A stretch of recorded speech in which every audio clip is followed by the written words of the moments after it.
Start us off, Carter. Hello, and welcome back to another exciting episode of Allergy Adventures. Carter here. I'm giving.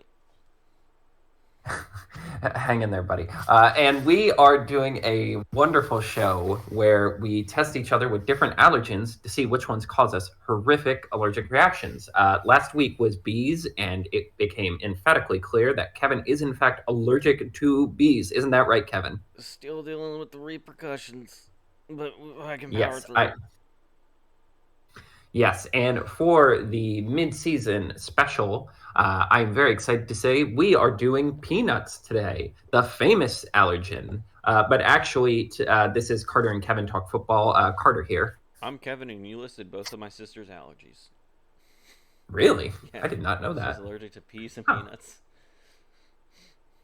Oh, God. That's why I was told I wasn't welcome in your house as a kid. I always had the peanut butter fingers Yeah. as that kid. But yes, we are at the halfway point of the NFL season. A an interesting week of games, some tight ones, some not really a lot of blowouts, only one or two major like true dredgings this Yeah. week. A lot of highs, a lot of lows, and a lot of weirds. Shall we A dive lot of into it? weirds I can agree to. Yeah, let's dive right in. Yes. So our first number one of the week, someone who's quietly winning America's hearts, Mm-hmm. taking America by storm. Your note here was, is Dobbs this year's Purdy? Yes.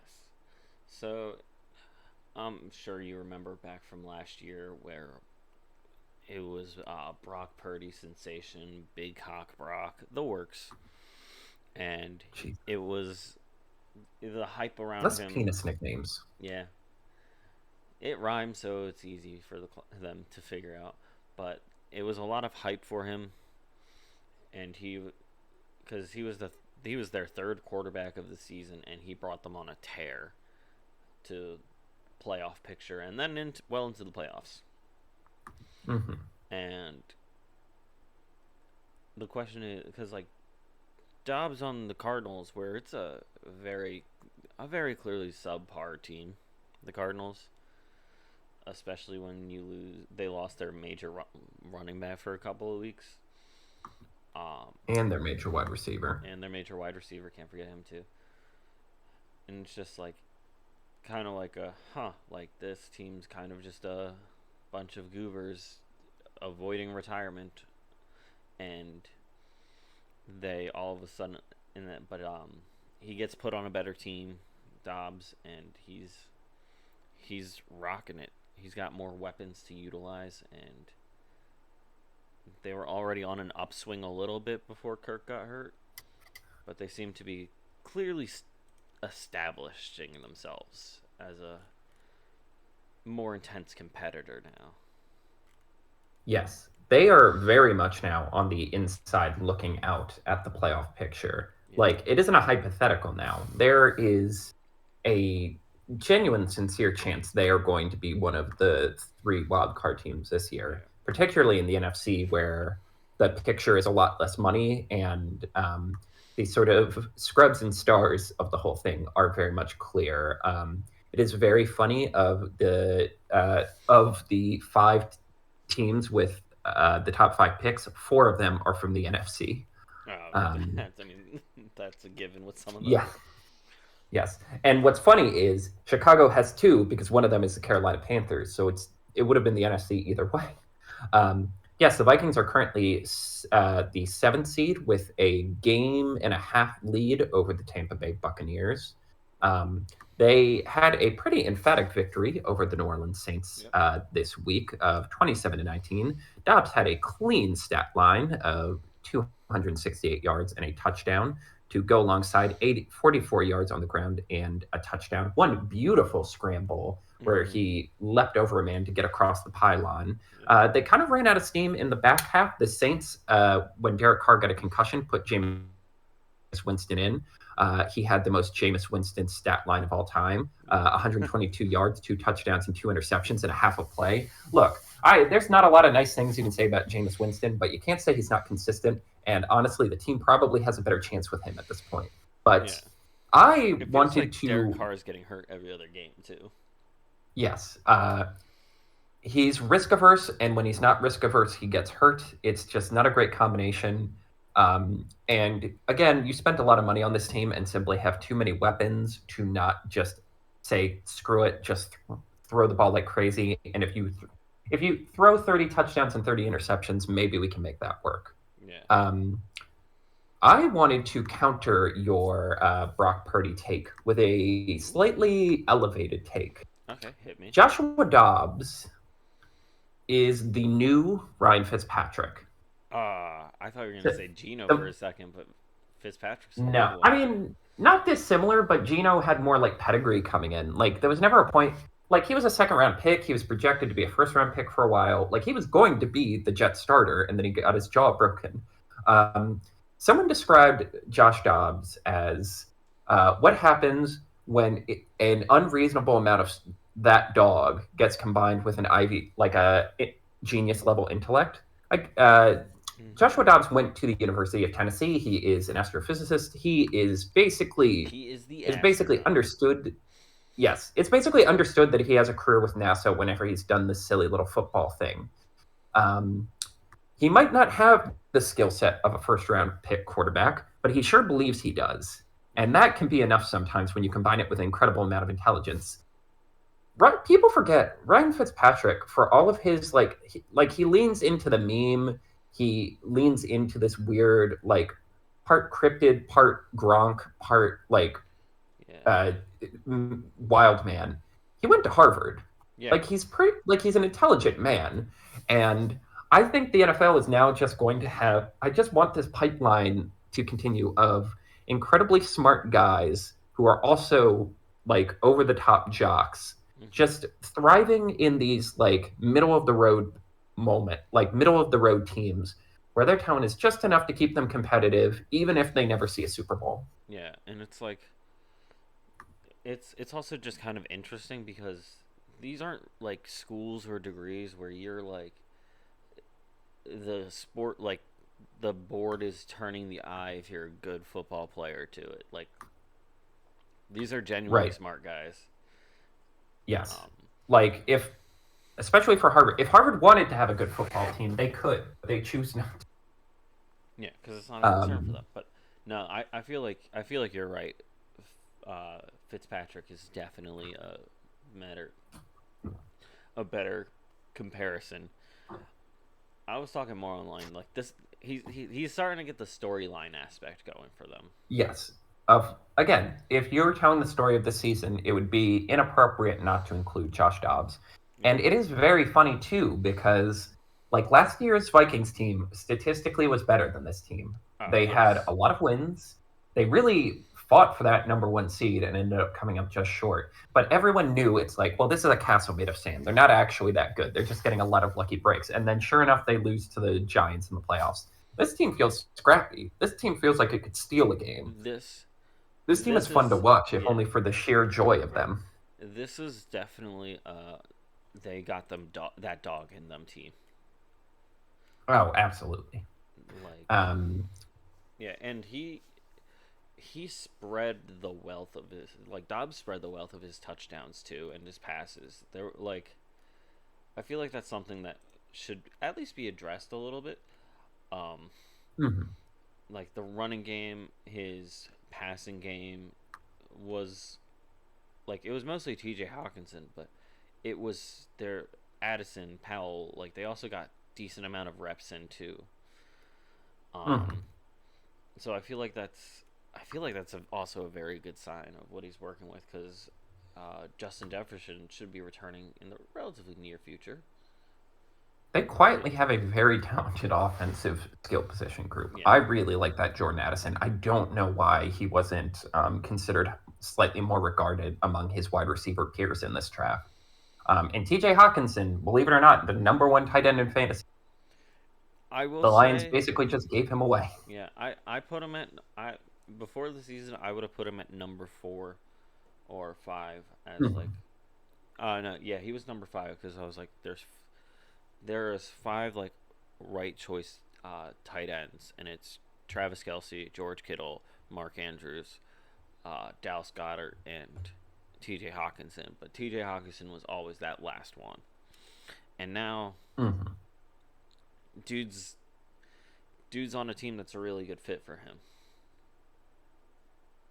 Yes. Um, Moving on to our next point, the Las Vegas Raiders coachless arc continues. Yep. Well, technically, they do have a coach. Yeah. He's just not an interim coach. This is convenient because this inexplicably ended up being my uh, Don't sleep don't on sleep game. on game of the week. The Raiders won one of the sillier football games of this week, 16-12. Truly at some point, someone has to win this football game, right? Yeah, Kind of man. game. So honestly, I just jested a little bit. But here's the thing: the Raiders looked good, and they looked good in a way that they haven't in forever. Yeah. Which is my way of saying like they actually played smart.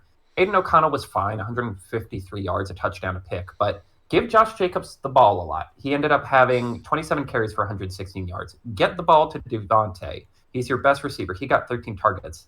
Antonio Pierce, even in his interview after the game, someone said, "Hey, was it a priority to get him the ball?" And he just goes, "Yes, of course you give the ball to your best player." Yeah. And I'm like, "Yes, exactly. He Finally, gets someone it. gets He it." fucking gets it. Um, Yeah, and like I know that sounds silly, but it truly is sometimes like coaches who think they're smarter than they are, or like feel like they need to prove how smart they are. mm-hmm. Like that's worth its weight in gold Yeah. to No. just have someone go like, "Actually, let's just get the ball to the good guy." This is why I like people like coaches like Nick Sirianni and like Andy Reid, where they're not pretending to be some masterful tactician. They're people that Hmm. want to win the game.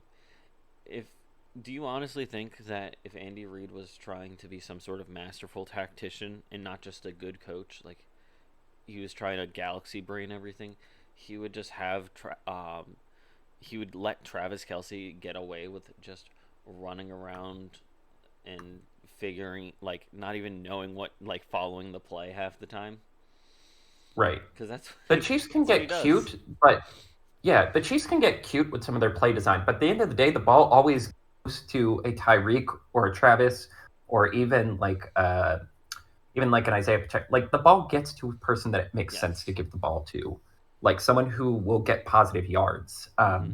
And on the other end of the spectrum, it was just another doldrum game for Zach Wilson. It Despite having a chance to win the game for him, he ends up throwing a truly horrific interception to end the game. it was. And I feel like this was like the definition of a little bit of definition of the Jets, but a bigger definition of Zach Wilson. Like, yes, he's it going it strong. He's got potential, and he just blows it. yeah, he just doesn't like I. And again, I've been trying to be better about just being needlessly mean toward football players, but it's just like at some point we've seen enough. This is who he is. Like he just does not have the spark to carry a team. And I was wrong. This defense is very good. They hold the line. Like they are impressive. But like I even though they had a chance to win and they were moving the ball downfield, I had no faith that they were actually going to win this game. I knew he was going to end up throwing an Yeah. interception. And the reason why I put this in my don't sleep on game is because I'm glad that people are finally waking up to the fact that basically like for so long the discourse was why don't they trade for Dobbs? Why don't they trade for Set? Why don't they try to save the season? It's like because this season was never about winning a this season was never about winning a Super Bowl necessarily or winning. It was about winning with Aaron Rodgers. It Yeah. really does feel like the mandate came up from on high. Hey, we have a chance to get Aaron Rodgers. Go get Aaron Rodgers. I don't care what we have to do.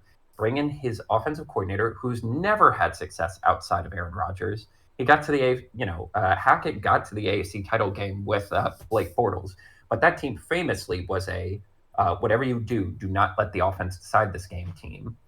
Um, and yeah, it like you built an offense around Aaron Rodgers being getting stats and numbers, Yeah. and you built a team around hey, won't it be cool that we have Aaron Rodgers? And now that he's not here, you're not even selling season tickets. No, it's yeah, it's kind of crazy how it's they.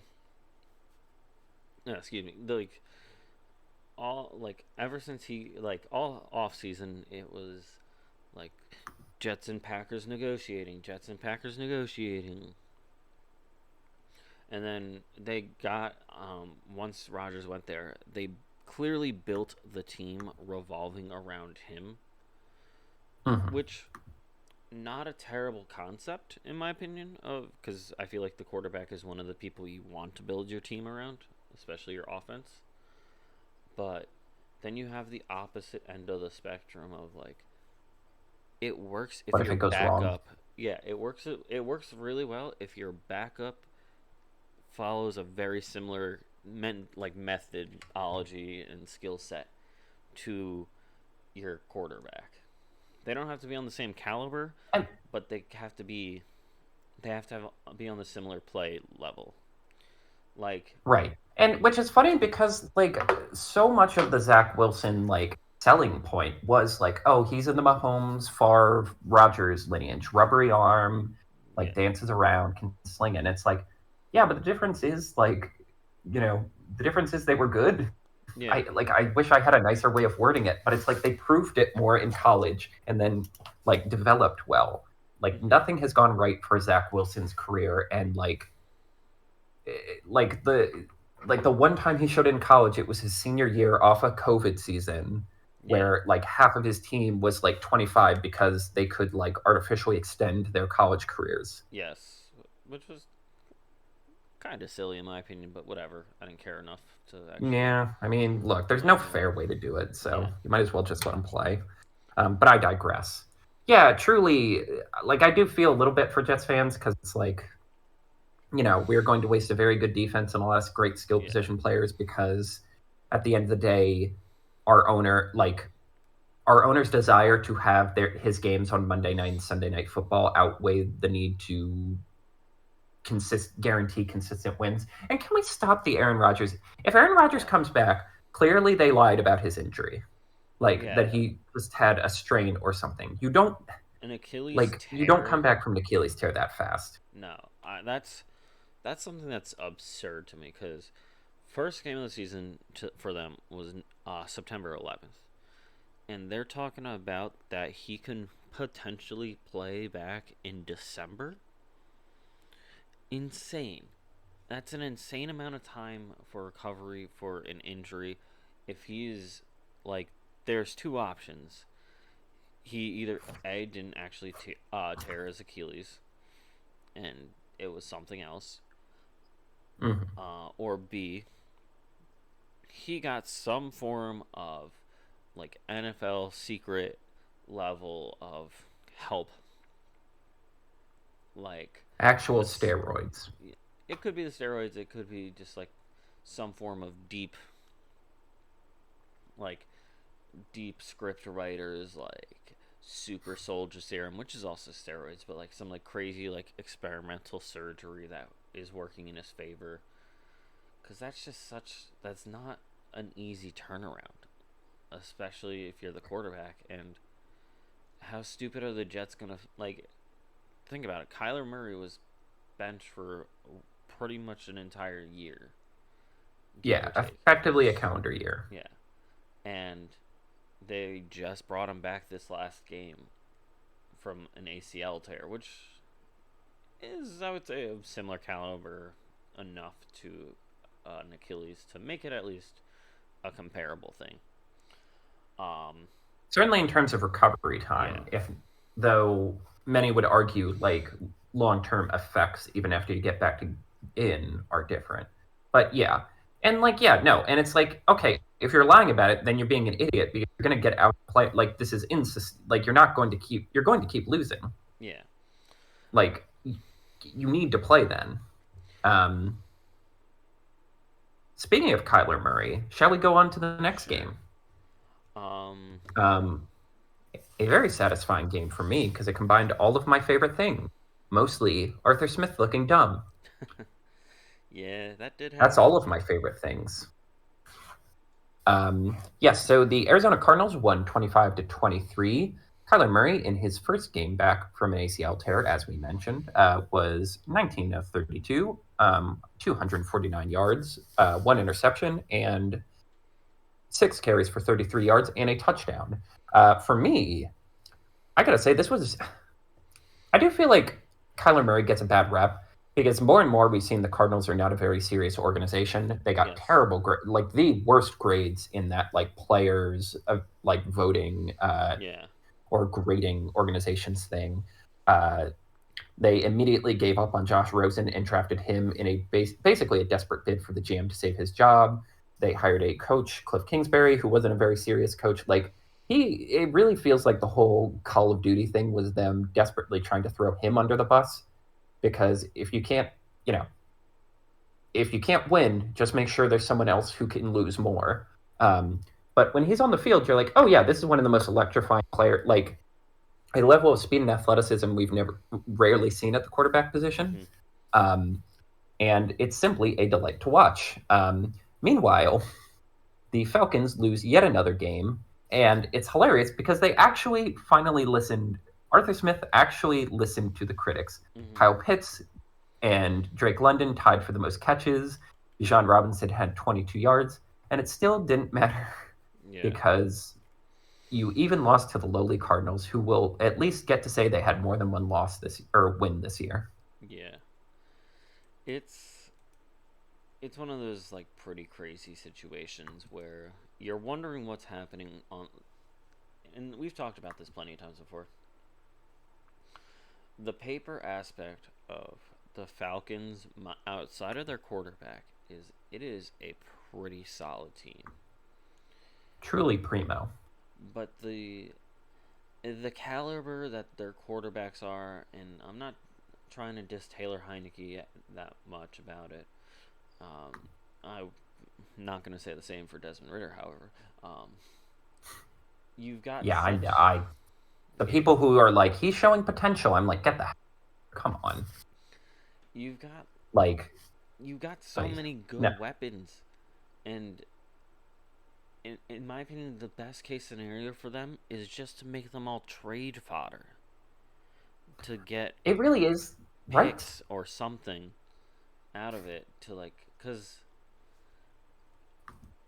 again, like we talked about, like you can't really tank in the NFL. You can't there's too much talent spread around. There's too much like chaos. But at the same time, like if this were an NBA team, they absolutely would be dumping these guys off because they would just look around and be like, there is no timetable where we have this specific core all in their prime at the same time. Yeah. In time for us to get like the missing piece to win a championship. Like the pieces are just not like lining up at the right times. It would be better to get value for them. And what's scary is they might have to do that anyway because they're going to, by default, especially because they're in the NFC South, win enough games that they're never going to get a top 10 pick again. No. Like they will just always be just on the fringes of being able to get a good quarterback. I can't, like I know Deshaun Watson was coming there and it turns out they might have at least dodged a bullet on that one. But like it's going to be a pain in the ass to ever convince a quarterback to come here, given how much like institutional instability there is. Yeah, it's like they have to almost tank for the rest of the season to get, because they're 4-6 right now, so it's not like the worst record in the league, or even close to being one of the worst records in the league. But being so like they got a decently high draft pick, and it's like you said, it's like they're not going to get a decent quarterback at a pick that high. Right. Because again, you're going to win at least 2 games because you're playing the Carolina Panthers. Yeah, you're playing where Jameis Winston could throw 7 interceptions. And actually, they only have one more game against the Panthers. Yeah, they played week 1. But it's like but they're again, they have the easiest schedule in the league and they're wasting it. Yeah, they're playing the Panthers and the Bears again. Or in the Bears for me, I'm just dreading the idea that they'll have a high enough pick to get one of these. This is a great class for wide receivers, and the idea that another one of them could just get swallowed up by this maw. If Marvin Harrison Jr. ends up on this team, again, full French protest, like literally barricade the streets, like literally cover all of the tarmacs in Atlanta to make sure he can't go there. That is a Oh, simply unacceptable outcome. And again, it's like the hardest thing to do is to know when to pick a quarterback, and they just completely fucked it. Like yeah. It's again, that year they drafted Kyle Pitts, it's like, okay, maybe Mac Jones and Trey Lance and Justin Fields haven't worked out, but like you had to at least try. yeah, and it's like I get it's like, oh, Marcus Mariota didn't pan out right. That happens. Mhm. And you got to have I feel like the quarterback position you are playing 3D chess on it because it's not just who you have to start and if they're good, but Mhm. who you have to back them up in case of emergency and what is your succession plan? Cuz like look at the Jets. We just talked about them. All the eggs in the Aaron Rodgers basket. Gets hurt week 1 and then it's the Zach Wilson show. And Right. it's like And what that's is the your kicker. succession plan? Zach Right. Wilson? That's the kicker. It's like Taylor Heineke isn't the like this is a team who absolutely should have went for a Dobbs or a Jacoby Brissett because it's like it's not like Absolutely. you're overpaying for like premium backup anyway. Yeah. No, it's Um, yeah. Taylor Heineke is, I would say, a solid QB2, but when you don't have a solid QB1 in front of you, you're setting your and especially with how Art Smith was he's definitely on the side of I'm a genius and no one can do anything as my mhm. caliber. So they lost a lot of games with Desmond Ritter to put them at a huge deficit right off the bat. Oh yeah. It's just Um, but in lighter news, yes, good for Kyler Murray. He looked good. Like again, for a team that is 2-8, I'm like, I don't know. I'm buying into at least a little bit of Cardinals stock. Like yeah, they have, the Texans pick won't be as high as they probably would have wanted, but like their pick will still be high. They are a team who I'm like, I would actually be happy if you guys got Marvin Harrison Jr. and just made it one more ride with Kyler Murray. And then if it doesn't work out, it's like, well, there's always another quarterback draft class, especially because like I'm not 100%. I don't know. I'm not 100% on Caleb Williams or Drake May right now, and I'm like, if you're not 100% sold on one of them, especially if you are like the second pick and don't get like first say, screw it. Get Marvin Harrison, generational talent. Um, yeah. shall we move on to? Oh, go ahead. Just kind of going off of that a little bit. It's like I think we said it best where it was like week 6 or something. I was trying to find it in my notes. Kyler Murray is, or not Kyler Murray, but the Arizona Cardinals are the best worst team. We said it in our week 7 episode, and they are like they have all the pieces for it to go right, but they were missing something, and maybe with Kyler Murray returning, they can at least dig themselves out of that trench a little bit. Mm-hmm. All right. On to the other don't sleep on game. Kevin, you have the floor. Yes, it's it's his time again. Once again, brought up for another week. Our sweet baby boy, CJ Stroud. Woo! C This J is Stroud. yeah. C T J. Y'all ready for Stroud? Dude. Okay. This is week 2, and I'm sure the actual number of how many times I've picked his team, or we've picked his team in general, is for the don't sleep on game is clearly going to be one of the biggest amounts of the season. Like he's gonna win that award when we He's do. going to be Yeah, disproportionately. I mean, we just made that executive decision. He's getting yeah, his flowers more regularly. yeah. And when Um, we, during Pro Bowl week when we have the Kevin Carr Talk Football Award ceremony, he will definitely get offered a speech role. Um, and he, but it's just what a game. Like I don't know how much of you yes. watched it. It was down to the wire. Literally a field goal made with 0 seconds remaining. That's what put it. Yes. This was not.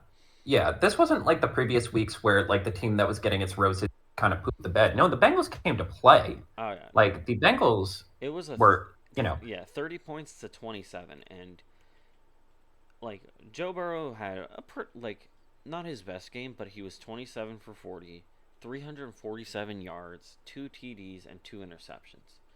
CJ Stroud Yes. was 23 for 39, 356 yards, 1 TD, 1 interception. Those aren't What's joke numbers. What's wild is I would say overall it was one of his like less good games, if only because he had like his first interception, like his first turnover or like first play where I'm like, oh, that's a rookie, where like the cornerback kind of read his eyes and undercut the route to pick it off. But then he immediately shakes that off, marches his team down the field, and gets the game-winning field goal. Um, yeah, and like credit to the Bengals, they rallied back. They were down for the majority of the game actually, and after the second interception, Burrow led two scoring drives to tie the game up. Um, Mm-hmm. and again, like watching that Bengals defense, it's insane how many different tricks and twists they threw at him in terms of like changing up coverages, like post snap, changing up blitz packages post snap, like stuff a rookie really like historically panics under. The kind of like make you see ghost moment Yeah. where you just realize how fast and chaotic the game can be at this level, and yet they still gutted it out. Like he still Oh just yeah. looked chill and calm, and he's making it work. And again, it's not like he has world beaters. Tank Dell's exciting. Noah Brown is okay. Dalton Mm. Schultz is okay. Robert Woods is fine. Devin Singletary is, well, I mean, he did really well today. He And did. again, Yeah. it's more like, man, the Bills' offensive structure is very bad for running backs, evidently. Um, and yeah, it's a level of poise and confidence that it's like this should have been the fall off game for them. This should have been the game where they get roughed up a little bit Yeah. and they learn from it as a group of young people. And no, They they just didn't. went out and won it. They won.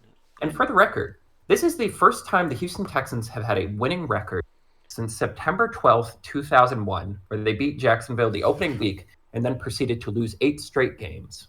yeah, The first time they've had a winning record of multiple games since, their entire franchise history, because yeah, basically, yeah, almost. Since week 6, October 13th, 2019, where they were 4-2. yeah, Basically, the last time they were winning in a way that was impressive and not just the first game of the season. yeah, it's kind of like if you want to talk about a team that saw their problems, and as much as we joke about Lovey Smith energy, um, but you want to if you like talking about a team that like saw their problems and like and just decided this is what we're gonna do about them, they executed it very well, and they are building themselves up clearly. And Mm-hmm. this isn't like first 4 weeks where Bengals where Joe Burrow's like totally hurt but nobody Mm-hmm. wants to say it outright.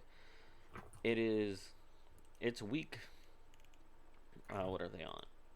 What was their they were on I think a 5 game win streak, showing up like coming into games kicking ass and like really Yeah, back hitting their stride again. And that's the Cincinnati Bengals are an intimidating team. Like right. Their they're entire persona is out physicaling the finesse teams like the Chiefs and the Bills. yeah, and to be put like have that put against you where the Texans were down for a hot minute, like going into the second half. They were down. Um, oh, my bad. They weren't down. I read the wrong stat lines. That's on me. Um, they did get put down a little bit in the second. Nope. Once again, reading the wrong stat lines. I don't. Apparently, I don't know which is Houston and which is Cincinnati. I'm pretty illiterate, I guess. So yeah, apparently they weren't down. Um, I didn't know what I was talking about. They showed up against a yeah, juggernaut level team, and for a kid who CJ Stroud's what 21, 22, give or take, mhm. and he's clearly taken a leadership role, and I haven't like things are now coming out about players for like the year of like this is stuff that's like happened, and like the rookies are either getting into the swing of things or they're Reaching the rookie slump. yeah, they're reaching their rookie slump. Like an example is the Eagles' Jalen Carter. First month of the year, everyone's like he's defensive rookie of the year, and the talk like he's still very good and has that potential, but the talk has definitely waned off a little bit. Hmm. But so it's like it's clearly at that point, and CJ Stroud's just hit that stride, and even in Like, their I'm loss, sorry, he's an MVP candidate. yeah, even in their loss, like if he's not clearly at least top two for offensive rookies of the year, I'm gonna be mad. Oh, I think he's our, like, I'm sorry, I will not for it. And again, if we were saying Brock Purdy deserves MVP votes for carrying, for managing a 49ers offense, Yeah, then you absolutely have to give MVP votes for Stroud, assuming he keeps this up. And like for me, it's just the poise of having a 17-point lead with about like 4 minutes to go in the fourth quarter. It's a sequence of you throw an interception, they score a touchdown, you go 3-and-out, they score a field goal to tie the game. yeah, There's only about a minute and a half left. It would have been so easy to crater under those. Like, oh yeah. that would have been a classic, well, he's a rookie, he did his best. And no, he Well, somehow managed to turn it around off of that yeah. and win the game for him. Oh yeah, no, he's phenomenal. And I'm just gonna say, the Lovie Smith thing might have been the greatest thing that could have possibly happened to this franchise. Yeah, Not just because, it turns out letting Bryce Young go first was the better choice and you getting Stroud, but just in terms of like this franchise that's been a perpetual loser, that has been to the playoffs like 3 times in its history, yeah, who at this point was on one of the worst consecutive rounds of losing. Basically, they hadn't gotten more than 4 wins for 3 years. yeah. Having that game where everyone tells you to just take the dive and take the L and just lose, That and being like, no, we have to build something here. that would have That been the game is for them. right. And they won it. And that's how you build a culture. That's how you build vibes. That's how you build a sense of like leadership and accountability in your life, which is more than I can say about some other teams that we'll get Yeah, to. yeah. This is them selling tickets right here. Like, there's like some games this season they had. This is how you actually sell Yeah, tickets. like the Ravens game where they lost, the Colts game they lost. Oh, the first Colts game they lost. Um, this season were like, and like some of the other games throughout it were not like they were like, all right, they're losses, but they're close losses, Mhm. or not. Well, Right. they got blown out by the Ravens, but the Ravens are turning out to be quite the juggernaut this season. Um, Mhm.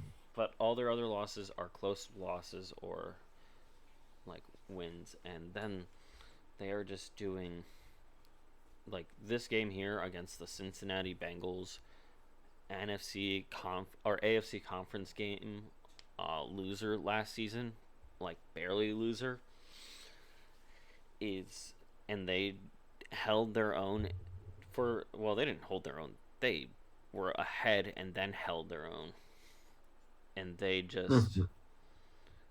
now look at them, that's selling tickets right there because it's and with CJ behind the wheel for the next 3 years theoretically minimum, Mhm. that's if he continues to grow and they start building more and more around him, that's they're selling tickets. This kid isn't just money in terms of like having a responsible and quality player.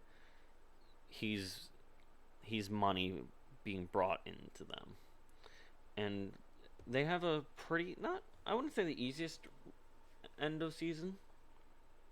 They got Cardinals, Broncos, Titans twice, Jets, Colts, like some lackluster teams, if you will. Mm. So they can make a hard push, and they can, and if CJ Stroud does good, that's not just going to be like people going. It's good like they can trade up for draft picks and stuff like that. That is going to Mhm. and like build around him. That's going to be players when they're in this upcoming off season looking around for like team offers, and you know how there's like a certain level of veteran where it's like Yeah, after their like the B third after minus yeah D level. yeah it's like after your or like you're 5 years minimum in the league, and you're not the team staple, but you're still good enough that you can easily like wheel and deal, and you kind of just pull the since I have enough free reign to pick and choose what team I want to be on. I'm gonna go to a team that I want to be on. An example is kind of like Darius Slay and DeAndre Swift on the Eagles, where Hmm. they were both good enough they can go pretty much anywhere they wanted to. Well, DeAndre Swift was a trade, but um, but it's like Yeah, but it's like Leonard Floyd coming to the Bills thinking he exactly, was going to a team that was competing. yeah. And I feel like But that this kid can, if he keeps up, as I don't even want to say, like, if he just doesn't drop in quality from what he has now to the end of this season and going into next season, people are going to want to play with him. And mhm. that's a real good sign for the Texans.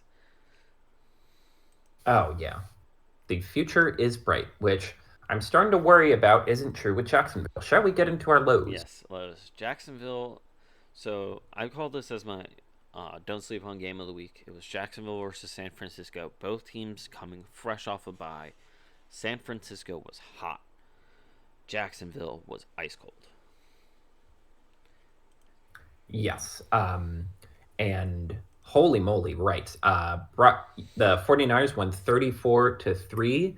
Trevor Lawrence threw two interceptions and lost a fumble. They also got another turnover. I believe the 49ers had 5 sacks. Chase Young barely even played, and he still got one. Um, Brock Purdy threw 3 touchdowns. Debo Samuel, like basically everyone notable, Kyle Juszczyk, George Kittle, Brandon Ayuk, Debo, Mm-hmm. all scored a touchdown. Christopher McCaffrey was the only one, and he was in the Ironic. game in the fourth quarter. They were trying to, literally what we were talking about last time, they were trying to get him a touchdown with the second string O line. And I'm like, I swear to God, if he like strains an calf or something. You're Um, you're putting too and much yeah, pressure on it's, him.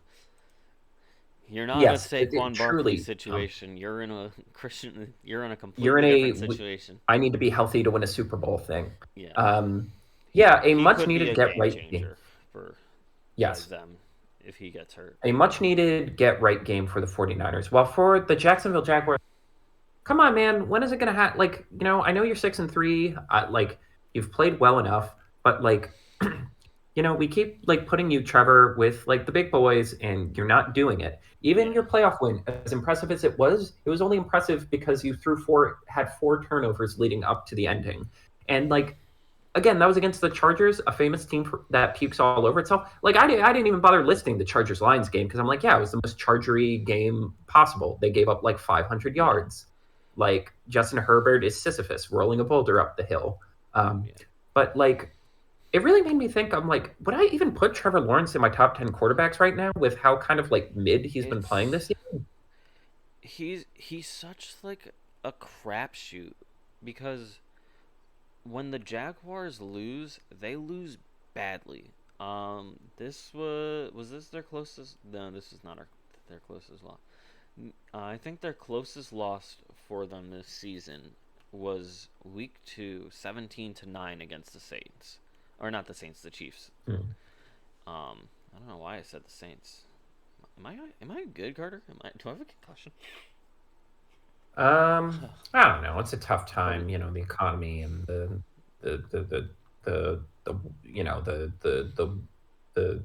oil crisis or whatever. Yeah, but it's like they lost. So their 3 losses, Jaguars 3 losses, 17-9, 37-17 to our baby boy C.J. Stroud, and 34-3. So first off, going in this far in the season, they're still winning a lot of games. Right? Like I know like a part of this is fantasy, but at the same time, like I don't trust you guys on a week to week basis, and that's a problem because at this point, like if you're considered in the same lineage as Peyton Manning, John Elway, and Andrew Luck, I need to trust You, you more than this. yeah. If this was like season 1 or 2 of Trevor Lawrence, I would say there is definitely a loan forgiveness for it. But Hmm. he's been on the. Granted, it's only his like it's his him and Doug Peterson are actually like very much clicking, and it's clear. And Right. with with the improvement that has been the Houston Texans this season, and their strength of schedule, their strength of schedule left for both teams. Both teams have the Browns left, but the Jaguars still have the Bengals, the Ravens, and the Texans again, where the Texans clearly won last time. So it's like, Right. Like this was again, this wasn't supposed to be the hardest part of their schedule. yeah, Especially because the other team had been spiraling up to this point. yeah, All right, and just to do this experiment in my head. So Mahomes, Allen, Jackson, Hurts, Burrow, Herbert. I feel pretty good about that as like sure, a six box. And then uh-huh, I'm like, do I put Kyler Murray ahead of Trevor? And I'm like, well, when he's at his peak, I've seen his peak be better. yeah, CJ Stroud, I might already put him there. Jared Goff's been really good. Dak Prescott's more yeah, consistent. Stafford is a wizard. Like, genuinely, this is a question. Tua is the only one where I'm like, no, I'd put Lawrence him. Let's not be silly. yeah. Because you also have to, like, in my opinion, if you're talking about best quarterbacks and stuff, you also have to weigh what their receiving room is and slash running Mm-hmm. back room. So if you look at like if you're looking at the Eagles, the 49ers, the Dolphins, those quarterbacks have weapons. And it's clear that they have like top tier weapons. So it's like, do you rank them higher than somebody that has maybe not the best weapons and has to be a little bit more of a scrappy vibe because they might be Mm-hmm. getting better stats? Excuse me, they're getting better stats because they have more to work with. Like Tua's got the best receiving Uh, receiver 1 and 2 in the league hands down. Um, Jalen Waddle and Tyreek Hill is just an unstoppable force. mm-hmm. So how do you compare that to somebody like Kyler Murray, who doesn't really have the best receiving core? True. It's a good point. But I also worry about. Look, I know we like Doug Peterson. He got the bowl. He got us the bowl. Yeah, But like, is he just incapable of being a front runner? Does he only function when it's in an underdog mode? I'm I might be convinced that on like it's one of those things that I wouldn't outright say it. However, if you just go, it's like Doug Peterson's he's an underdog coach, and then it's just like, yeah, you're right. I can fully believe that. Yes.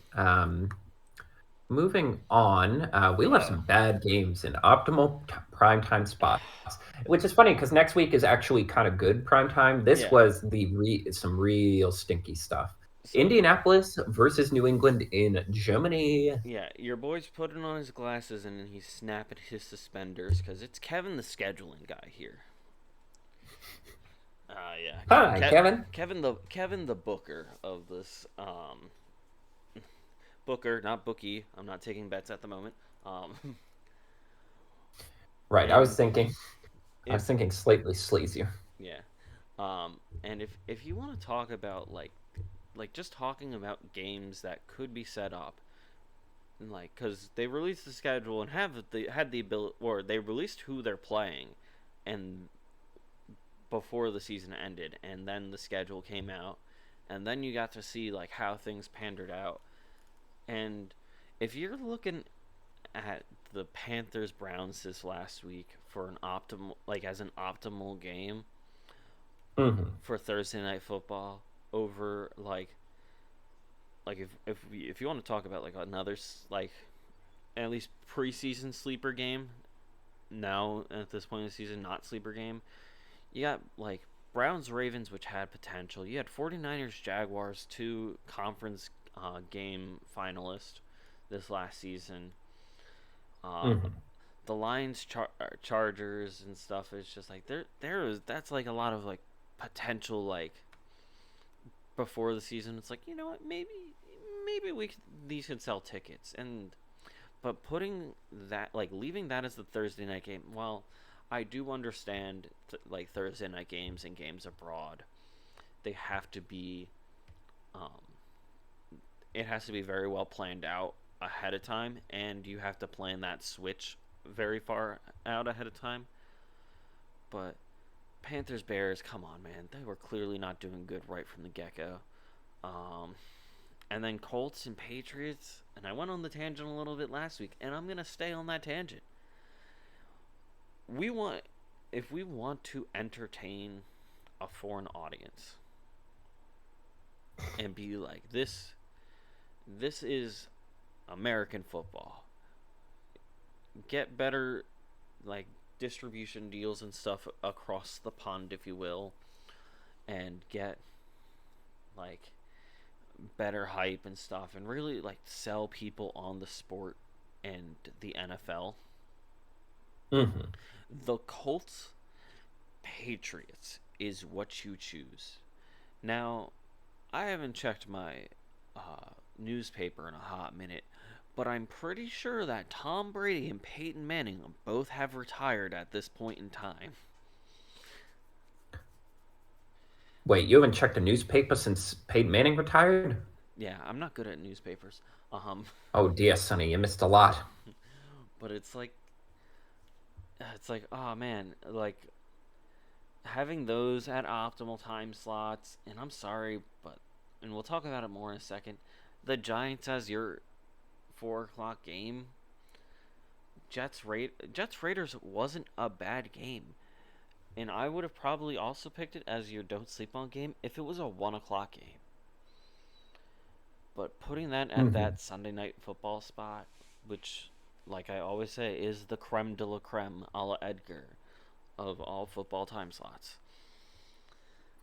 that, man, that rubs me the wrong way. You could have switched But it. yes. You could have switched it with so many, like, oh, if it was Texans Bengals, and like in the theoretical sense that both games played out exactly how they played out at their appropriate time slot. If you put Right. Texans Bengals as Sunday night football, that would have been a hype night for Sunday night football, because it would have been it's the definition of a don't sleep on game. You're not expecting it to be as good as it is, and it was phenomenal. Hell, even Browns Ravens. Well, we all agree we don't like the Browns. That would have been a good, like a solid football game to watch. And Right. But God. I did catch the end of this Patriots Colts game, and it was even worse than you could have imagined. it The was Colts 10 to mustered a 6. measly 10 points. The Patriots mustered six. They So only Mac Jones has a scored chance to in the score. first and fourth quarter. Neither team scored in the Yes. middle half. The Patriots had a chance to score the game-winning touchdown. Mac Jones throws a pass that I can only as like, all these people are always like, oh, how could it's just a game. How can they screw it up so much? It looked like if you just put a guy out there, like a regular guy, like a mailman, like it was so off and so far from where it needed to be to actually score.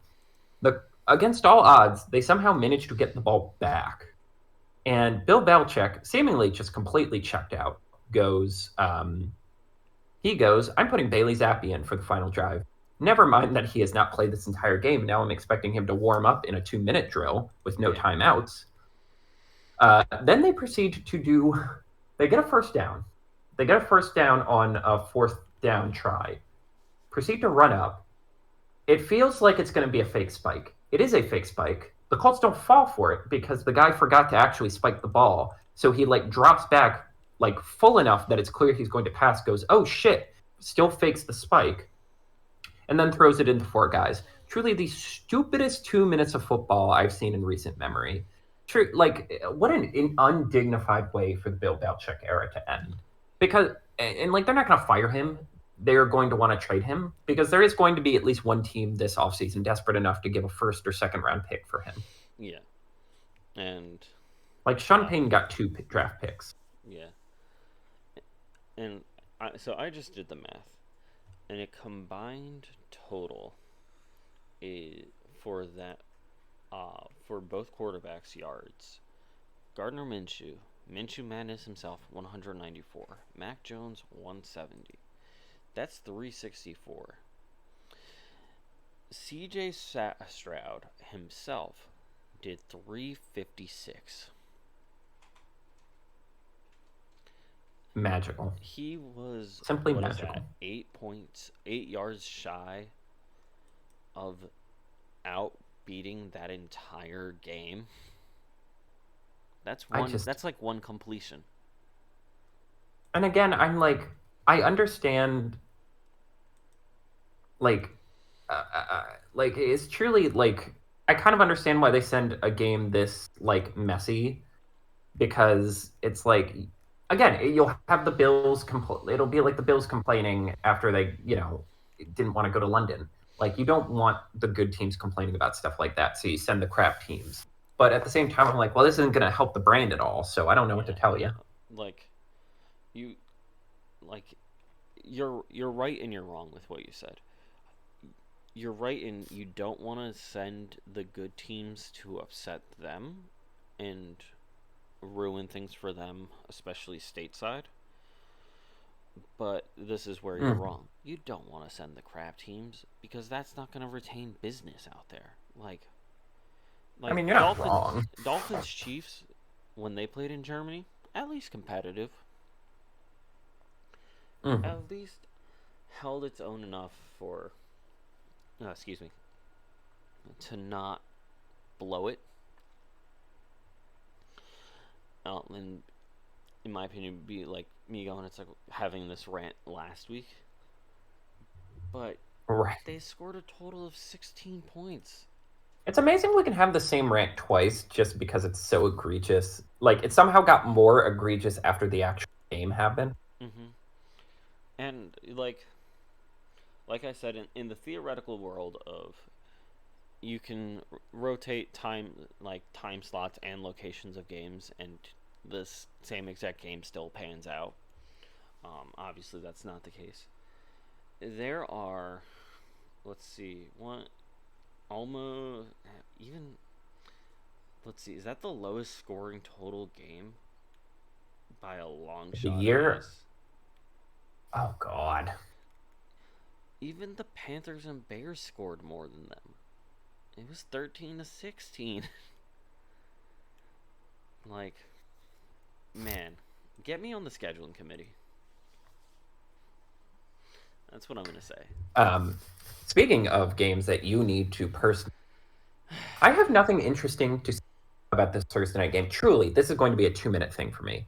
It is truly just, and this is a note I made, do both Chicago quarterbacks deserve better? I'm still willing to believe there is a version of Justin Fields who's very, very good. He has the physical upside, and like quarterbacks who have shown less have recovered more, like career-wise. Yeah.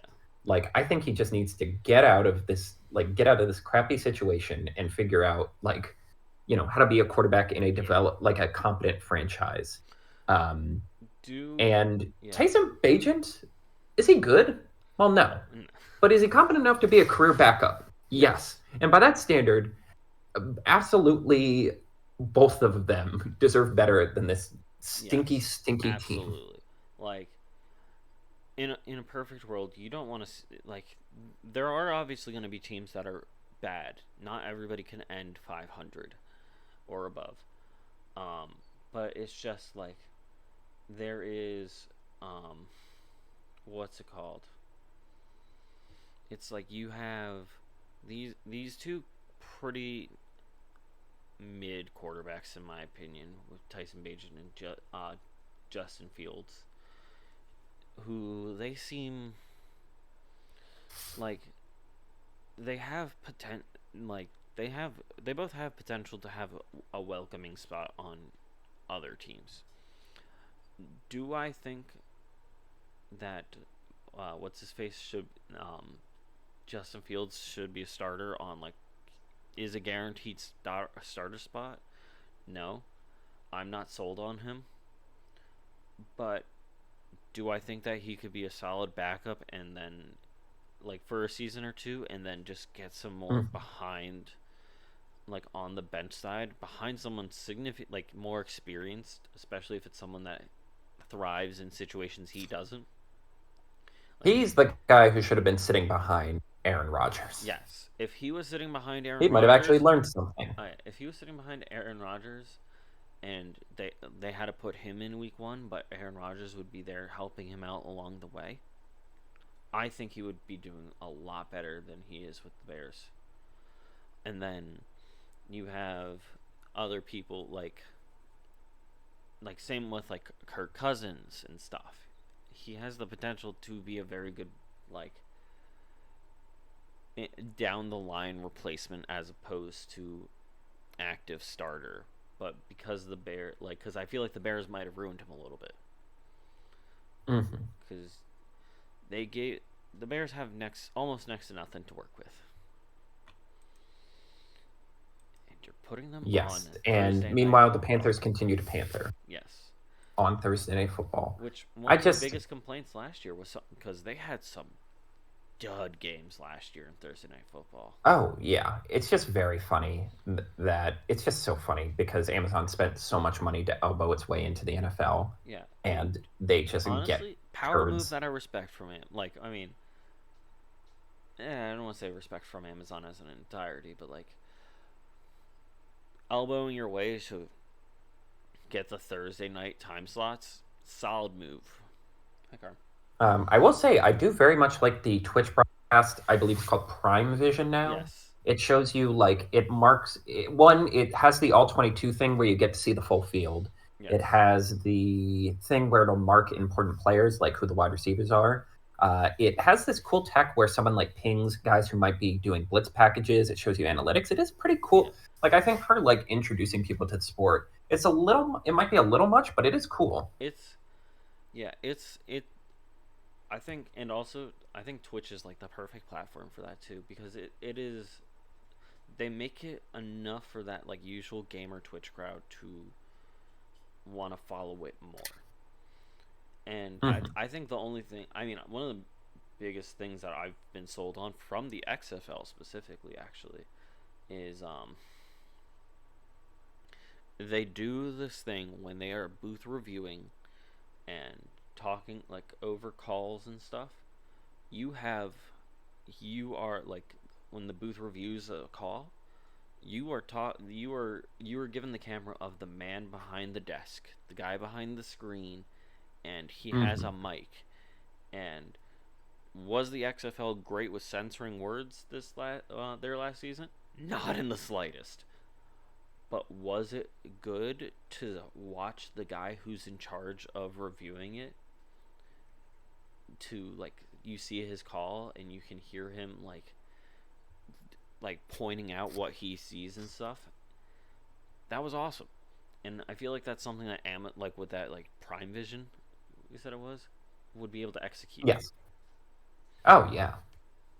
I have nothing else interesting to say about this game. Shall we move on? Let's move on. Why did we still let the Giants play? Truly, just again, they just need to be putting up like they should. I really would love to see what would happen if a team was like, we are forfeiting the rest of the season. Like you can't do that. It would be such a like logistical nightmare in terms of contracts and like guys want to play. If you're committed enough to the sport to play at a professional level. The Giants lost 49-17. Tommy DeVito revealed to the American public that his mom still does his laundry, which I kind of feel bad for. It's kind of hilarious. It is kind of hilarious. I feel a little bad for him because, like, how old is he? He's like, all right, well, he's 25. Come on, man, a little bit. I mean, he's a rookie. He did just I forget that this generation of rookies is 25 because of the like COVID extensions. Yeah. I feel bad for him because, like, I've mentioned that when new quarterbacks come in, they at least have the advantage the other team of or like what their style is. It's like he doesn't even get that advantage because he already played a little bit this year. And I have to imagine the Dallas meeting, the defensive meeting was just he's not very good. Yeah. So it. Anyone read any I good don't want books to. lately? Yeah, I'm pretty sure the defensive meeting, and I don't want to. I don't want to like assume too much from the Cowboys because of how much I dislike them.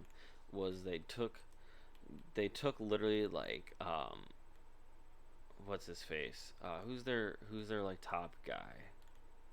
Micah Parsons. There it is. Uh, yeah, Mike Parsons. And Diggs is still hurt, so yeah, they took him and like maybe one or two other of their like top guys, and they just held up a wanted poster of Saquon, and they just pointed like they didn't even say anything. They just pointed at it, and the guys just truly, nodded, and that was it. truly, the only saving grace for this entire game is the fact that they at least seemed it's not worth giving Barkley too many carries. He only ended up having 30 carries for 66 yards. And granted, also a part of that is they didn't have the ball. They were averaging 3 yards a throw.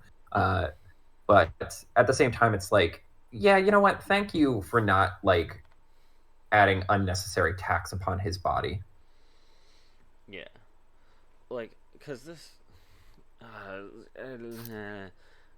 don't want to compliment them, but in the hypothetical situation that the Cowboys have a remotely decent defense, this is and this is one of those games where if you're feeding Saquon, you are just going to get him beaten down beyond belief.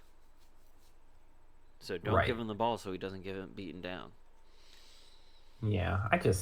God, what a turn of events for poor New York football. Down to Zach Wilson and Tommy DeVito. They finally signed Matt Barkley, who I'm like, you have to put him in season, right? Like at this point, Tommy DeVito is such a meme. It's like just got a guy who theoretically was considered NFL caliber at one point. Yeah. Um, in the lineage of. I think one of the reasons I really want Caleb Williams to work out is I just want one good Notre Dame and one good USC quarterback. It sucks that they're like the most excited, one of the like most iconic rivalries in college football, and yet every time a quarterback comes from that school and plays, they suck. I just want one. Yeah.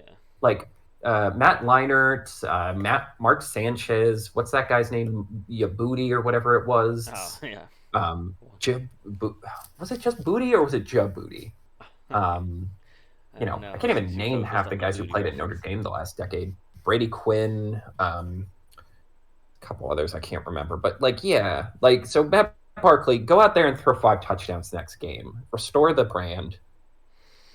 Oh man. And please fire Dayball. Please let him be on the open market again. Part.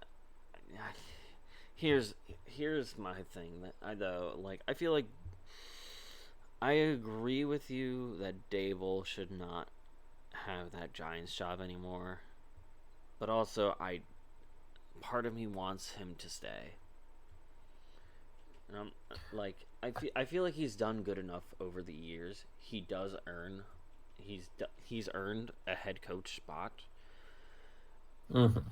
But in a game of poker, this guy has dealt with a bogus hand. Yeah. I mean, look, he hasn't acted the most gracefully this year. Let's not kid ourselves. Yeah. But at the same time, like, it is not his fault this is happening. This is forces beyond, Yeah. like, the plan was for Daniel Jones to be bad last year and for him to get a quarterback, not to make the playoffs and then be forced basically by the rules of modern NFL to give Daniel Jones a stupid contract Yeah.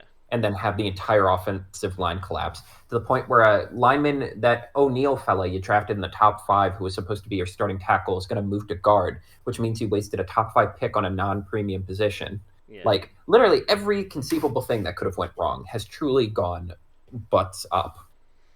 Yeah. It really has. Um, It's just like we had out with of all half the a year bad left. teams, I would definitely like and if there was a relegation system, the Giants like despite not technically being the worst team um compared to Hmm. some, but I would be like let's relegate the Giants. the Giants, the Panthers, the Bears. Let's bring in these St. Louis Battlehawks. Let's bring in the Seattle Sea Dragons, and just I guess the Houston Roughnecks too. I'll allow that, and just I think we have relegate. 2 teams in Houston now, as long as one of them's good. Yeah, let's relegate them. Let's promote them. They deserve it comparatively. Yes. Next up, Lamar broke my heart. If there was ever a time I was going to actively endorse to rig games, to just goose the scales a little bit, it would be to make sure the Cleveland Browns don't get into the playoffs. I think it would, look, this league is not an arbiter of morality. The Colin Kaepernick situation proved that. John Gruden proved that. The fact that Tyreek Hill's probably at least going to be a top 5 candidate for NFL MVP proved that.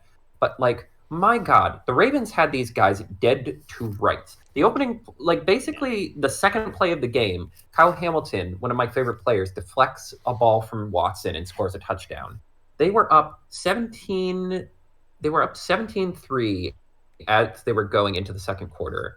Yeah. They were up 31-17 halfway through the second half.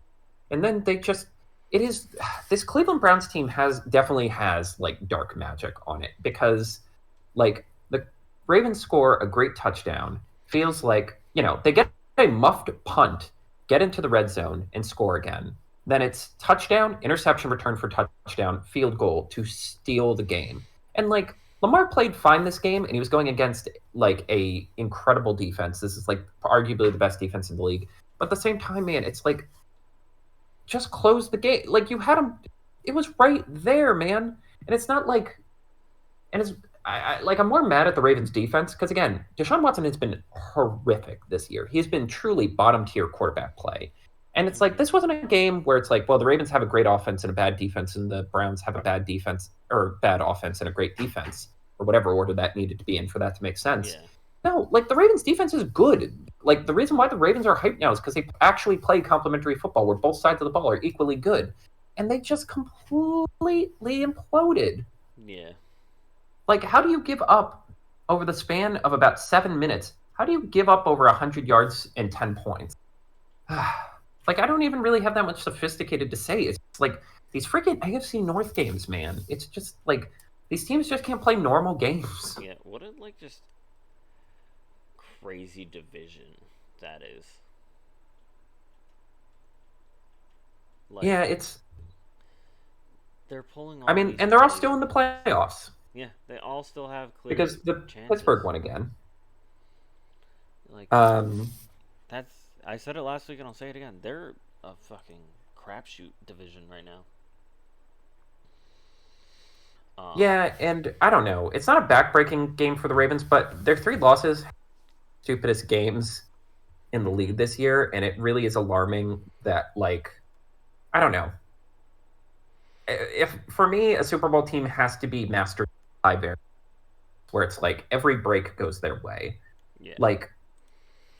And so, if a game is close, it seems like none of the breaks go their way. Yeah, the rabbit's foot is not on their side. They got the monkey's paw. Mm-hmm. All right, Carter says stuff.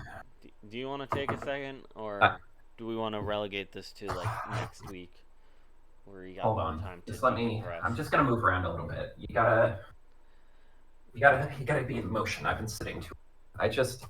I promised a little kid in California I'd cover this game. I didn't think I had the heart in me to talk about this stupid fucking team anymore. But you know, there's a kid in California who just really needs a win. Look, happy birthday to little Joey Jenkins. Yeah. And for him, I'm just gonna get this out of the way. It just. The thing that pisses me off is it really does feel like people saw Josh Allen interceptions against the Jets and decided it just broke their brains where they don't know how to talk about this team correctly. They don't seem to understand what the actual problems are. And the problems are this core is rotten. It is so funny that the Bills use the same slogan as the Sixers, trust the process. Because much like the Sixers, they had a back-breaking game where it was in the playoffs. that should have been a sign that you needed to change coaches, you needed to change philosophy. But instead, you kept going. You kept signing people who are over the hill. You kept making sweaty decisions, like bringing in Von Miller, even though he had before he had the knee injury. You spend draft pick after draft pick on luxury defensive players who aren't even on the team anymore, and hope that Josh Allen can continue to just do all the work himself. Mm-hmm. And then when other teams decide to pivot and go more defensive, you find your defense too old, and you find your offense doesn't have enough weapons. That game was just the embodiment of everything wrong with the Buffalo Bills in this era. It is a lack of accountability. It is a selective accountability because after this game, the Bills fired their offensive coordinator. And I forget the part where Ken Dorsey marched into Brandon Beane's office with a bomb strapped to his vest and said, "Hey, you can't draft a wide receiver in the first round for the entirety of Josh Allen's career." I forget the part where he has a trained sniper on Sean McDermott who says, "Yeah, why don't you blitz on a 4th and 5 where there is, or a 3rd and 5 where there is no way they can get into field goal range. Even if they get it, they're going to be so little time they would have to scramble to get into field goal range, and instead you get a penalty." You're Sean McDermott stresses culture, accountability, and yet he still doesn't seem to have a good answer for why there were 12 men on the field. Anytime you bring up things like the 13 seconds or the game against the Vikings where we gave up a 4th and 17, or us just getting completely mowed down by the Bengals, and the fact that I can just rattle these off is all you need to know. He gets so prickly and mad because he is a mid coach. He is a coach who will succeed by getting the bare minimum. We were a sad, miserable franchise who hadn't been to the playoffs in 15 years, and he got us there, which basically let him have a blank check to be completely mid and useless and keep us permanently away from the final goal. Yeah, I'll be honest.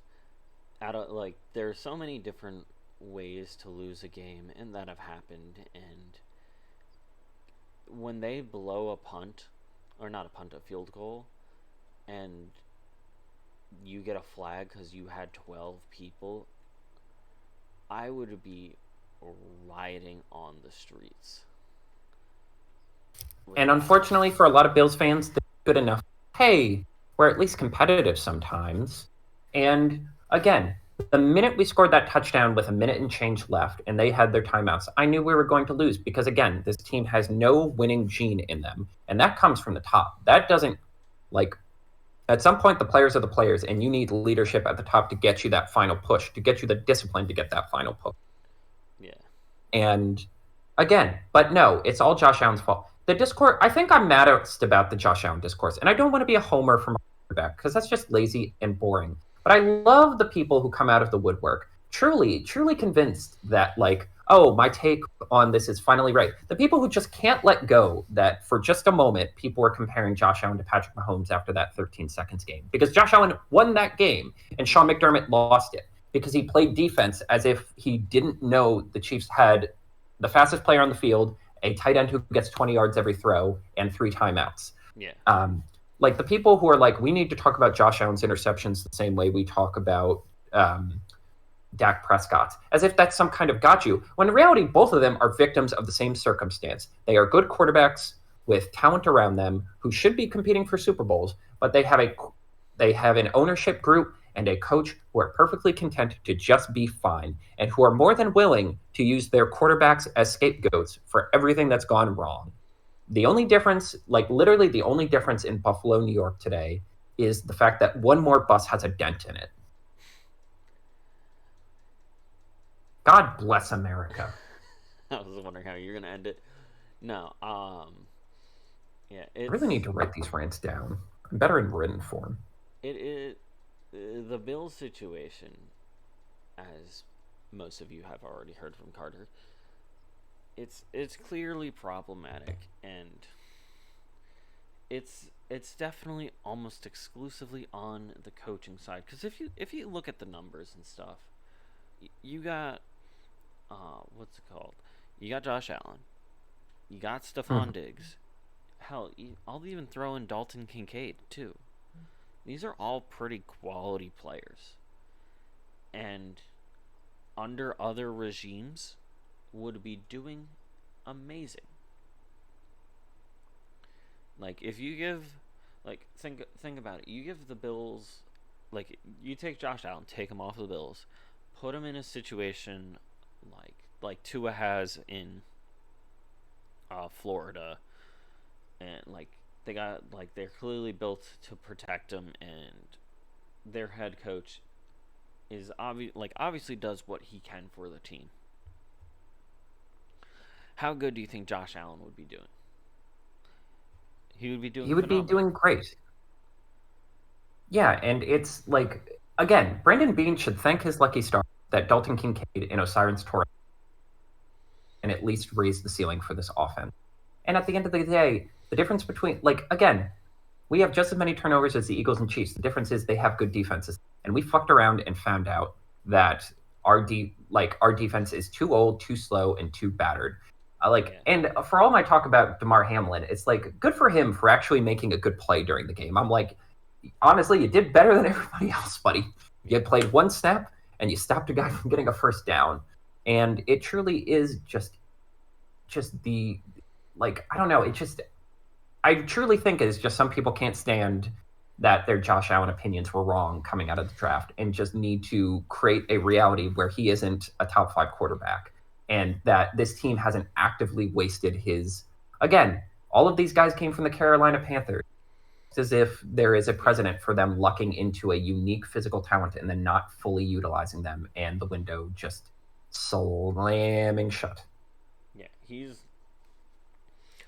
He's not he's not a top 5 quarterback because it brings up the discussion I mentioned earlier. You gotta also take into consideration of what he has to work with and how things are being run. That's it. You got there. It's like they've got a case of the super genius syndrome going on as instead of just like this is a football game like type mentality, and it's Mm-hmm.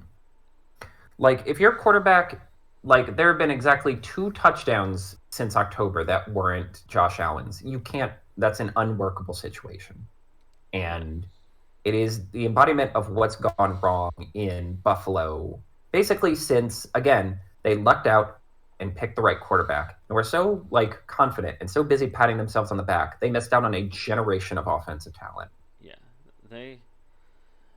They could have decided to do like the Bills more recent drafts have been one of the most baffling to me comparatively to other teams. Like it's clear when they're working with like the Dolphins, they're working for Tua.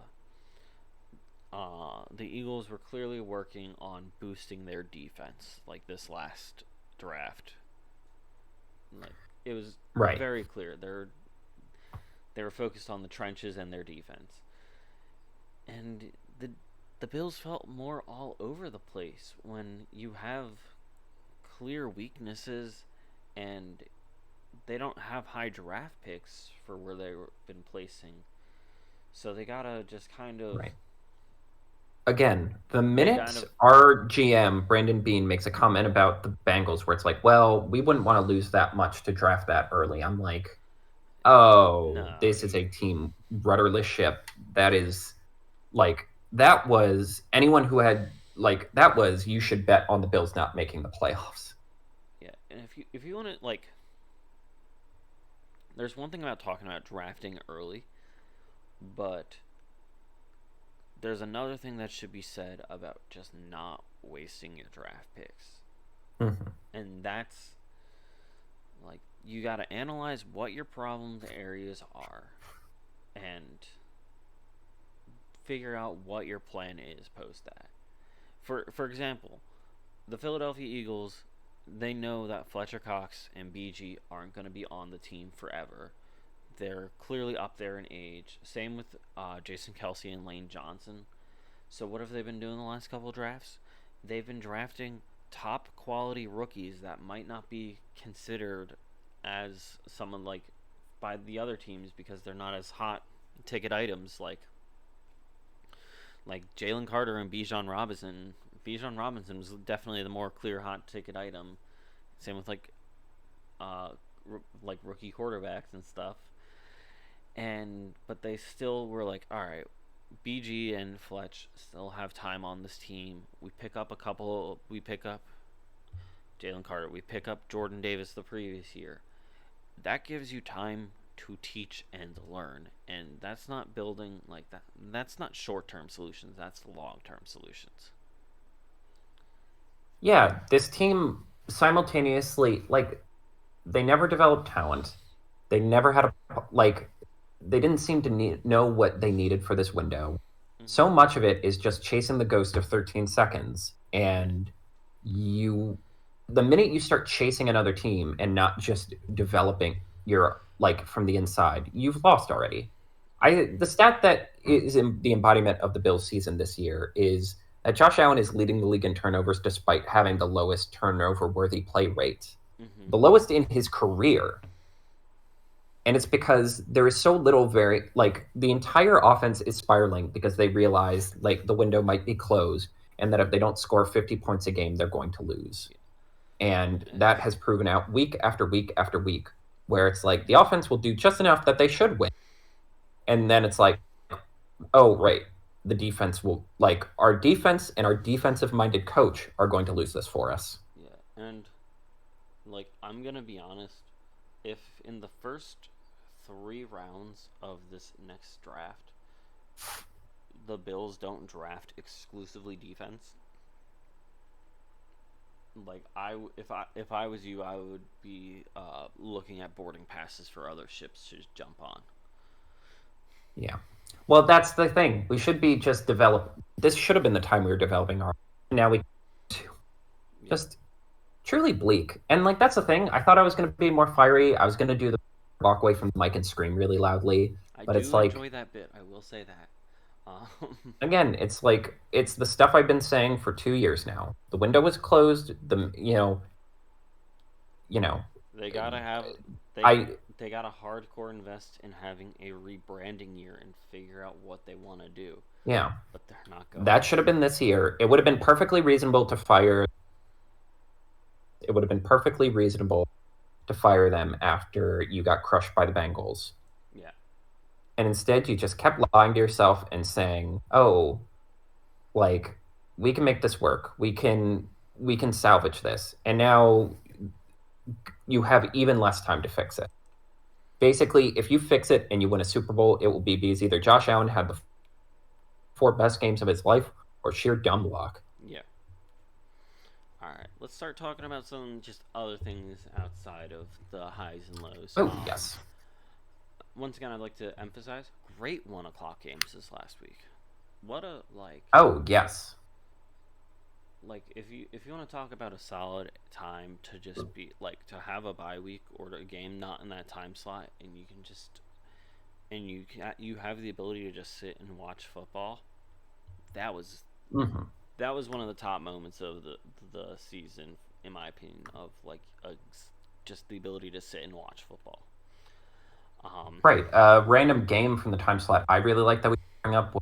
Green Bay once again did lose to Pittsburgh, but Another honestly, they looked better. This was a competitive game, and Jordan Love showed me enough in this game in terms of just being able to sling it that I'm like, okay, maybe he will be able to save his job after this year. Yeah, so Packers, the Packers game, so Packers versus Steelers, Ravens Browns, Saints Vikings, and Texans Bengals.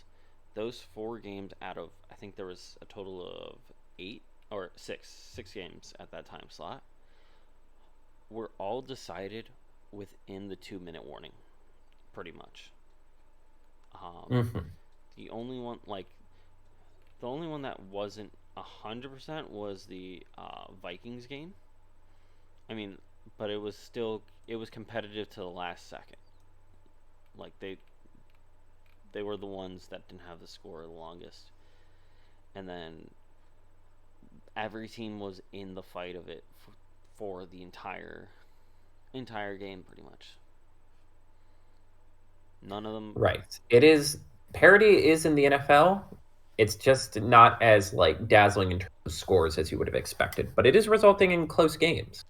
Yeah, you could have taken those 4 games and replaced. Actually, no. With the exception of Giants, Cowboys. The 4 o'clock games were also pretty solid too. Yeah, it was not necessarily the flashiest week of football, but there was a lot of good games. It was, yeah, like this as of right now. This is literally like the don't sleep on a week. Like you might not be getting, like, you're not getting the highlight reels, you're not getting the stupid amounts of stats, the 70-point blowouts or whatever, but you're getting like a lot of good football games. And the Colts, Patriots, Bears, and Panthers, they showed up today Well, too. well, nobody's perfect. Yeah. Um, Another thing I'd we're like to, getting to see. yeah. Oh, yes. No, I was gonna start it, but you got it. I believe in you. We are starting to get more and more cold weather games. Yeah. Of should we all have domes? Yeah. This was a point that I felt kind of not important to bring up, like not important enough that it should be like severely highlighted, but I feel like cold weather games and just how various the climates are for the home stadiums, a lot of the teams, you got a lot of Mhm. you got a lot of abilities here, and a lot of like not like and a lot of different climates, and it's kind of interesting to see how things will shift a little bit. You got your warm weather Oh teams yeah. going into cold weather situations and vice versa, and I feel like it has a surprisingly big impact. And Oh yes. like this is something like I want for the end of the season, in my opinion. Like I'm a full believer that the um the Super Bowl should be played in a like there is no there's no wind, the weather conditions are like most optimal, like mid 50s, like not so cloudy that you're cold or like expecting rain, but the sun isn't a huge factor in the game. Like the most generic conditions where you're building your own stadium and you put in no effort to think of anything creative. Because I want that final game to be skill versus skill. And Oh, we're gonna have to disagree on this one. I like the snow. I like it the snow. no, so that's just for the Super Bowl. I want the December months of the regular season to be the most snowy, rainy, grimy. Like you are being put through the ringer of conditions to finish the season. Yeah, Hmm. I don't think it's not that I don't think it's fair, but I think that the the Super Bowl should be on the most neutral terms possible, so you genuinely get the best team. And you can't be blaming the weather, you can't be blaming the field, things like that. But I love a good snow game, Oh yeah. I mean, especially I don't know. I liked when they played the Super Bowl that one, but like I know why they don't commit to that. yeah, but like a nice like you get a Christmas time or a New Year's time snow game, especially against a division rival. That's that's like that's a game for the fans, in my opinion. Like Hmm. you, Uh, like you want to be there in person, just celebrating, drinking to stay warm, and going nuts. That's what I want. Devin, I know you don't drink water that much, but I assure you that's not how beer works. I'm It is an well. optical illusion That's or that's blood ridiculous. Hard. illusion. I know that's not how beer works. Hard alcohol, however, For the love of God. my liver is Yes, in which that shambles. brings. Jeez. Question of the week: how important do you believe momentum? All right, I'm assuming he cut out. Oh, sorry. All right. Question of the week: how important do you believe momentum? So, in my opinion, because he cut off in the same spot of he says moment and then the tom of how important you believe momentum is. Carter's computer is definitely getting overheated a little bit. Yeah, my computer's old. Sorry, everyone. Yeah. Um. So I'm a full believer that momentum is the X factor of it. Mhm. If if you're because it's like if your team is on a hot streak and then comes part two of your team getting on a hot streak or a cold streak, and whoever is leading the charge, if they let it get to their head, they're gonna be having some blunders. But if they stay Mm. humble and like keep their head focused, think about last year's Eagles, think about this year's like Right. even Texans right now. They're leaders of their like offenses and their defenses. They're not worried about like they're focused on just the next game, but they're still hot. That sends them into another level. Oh yeah. Also, I switched to my phone because I realized that's a little more durable for Yeah, it's more it's got that dog in it for it's your phone's Discord. got your dog. Yeah. Yes. It kidnapped my dog. It's in cyberspace, getting chased by a blue baseball guy. Digit the bird. Oh, the fucking Scooby Doo cyber chase. Ah, What are you? Scooby Doo What? Cyber Chase. I thought you were Scooby Doo Cyber Chase. Great movie. I thought you were talking about Cyber Chase, the PBS kid show. Oh, right. Yes, but yeah, like you want to know an example of momentum? If the Bills had their bye week right after the Jacksonville game, they probably wouldn't be spiraling as hard. Mm-hmm. Um, if they had it at some point during the skid, they probably could have turned it around a little bit. Like momentum is again, so few times. Well, that's not entirely true, but it really doesn't come down to who is objectively the best team on paper. It's the team that has like is locked in the best at the right time. Yeah. Like again, it's the any given Sundays less any given Sunday and any given collection of Sundays where a team puts it together. Yeah. Because like on the negative side of it, look at the Giants. They've been getting beaten down all season long, and it's clearly they've given up. Right. Like, are they as bad as they look from all of this? No. Maybe not, but it's hard to tell because again, it's like when it rains, it pours, and they just can't stop the rain. Yeah. When it rains, it pours, and they don't have a poncho. Um. Not even umbrella. Yeah. And then if you look at like honestly, in my opinion, a big advocate this season for the momentum. You got the Vikings and you got the Lions. The Mm. Lions have been hot all season, like pretty hot all season, and then the Vikings. They started off as one of the worst teams in the league, and all of a sudden they are on fire. They are winning.